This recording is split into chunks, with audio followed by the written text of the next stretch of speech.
Hello friend, मैं doctor Jitendra Mohan रवट्टा Jaunpur.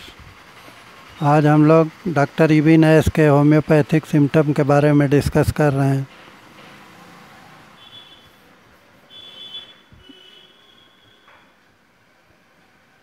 Podophyllum 200 या 1000 या 10,000 नंबर के होम्योपैथिक सिम्टम के बारे में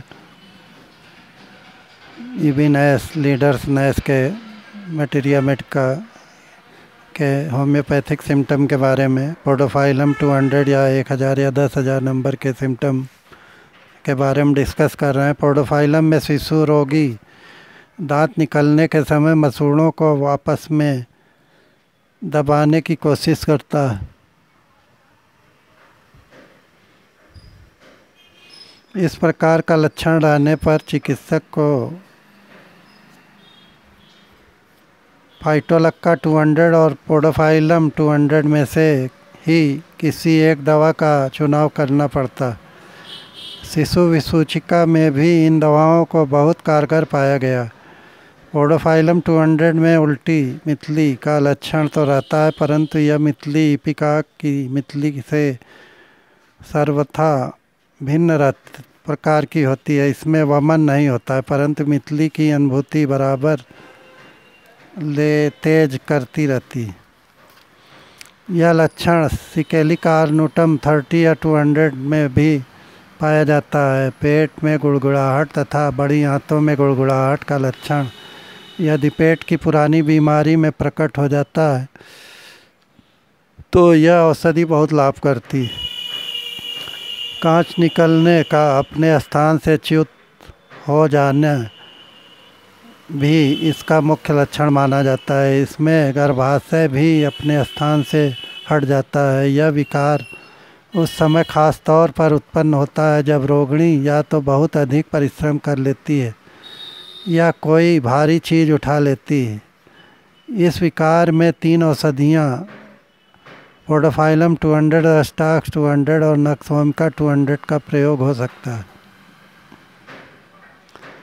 इन्हीं 3 में से लक्षणों को मिलाकर चिकित्सक को उपयुक्त दवा का चुनाव करना पड़ता है।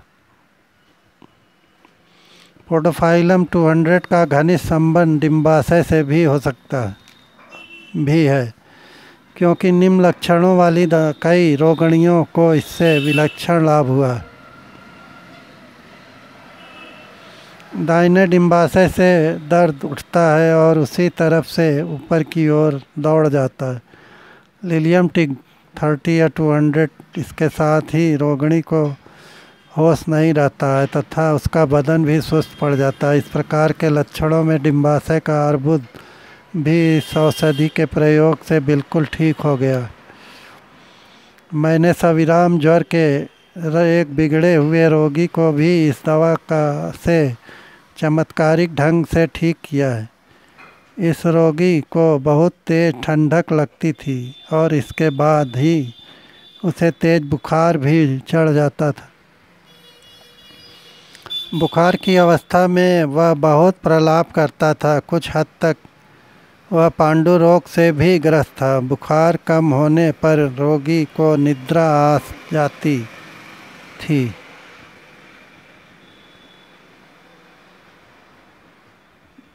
बुखार की अवस्था में वह बहुत प्रलाप करता था। कुछ हद तक वह पांडु रोग से भी ग्रस्त था। बुखार कम होने की पर रोगी को निद्रा आ जाती थी और जागने पर उसे इस बात का थोड़ा भी स्मरण नहीं रहता था कि प्रलाप की अवस्था में वह कुछ बक गया था। इस औषधि का प्रभाव क्षेत्र बहुत विस्तृत नहीं है, फिर भी अपने सीमित प्रभाव क्षेत्र में यह रोग दूर करने की अच्छी क्षमता रखती। प्रोलेप्सस एनी यूटराई में पोडोफाइलम 200, अस्टाक 200, नक्सवोमिका 200, लिलियम टिग 30 या 200, सीपिया 1000 या 10,000 नंबर, एसिड नाइट्रिक 1000 या 10,000 नंबर, कास्टिका में 1000 या 10,000 नंबर देने से बहुत लाभ होता है।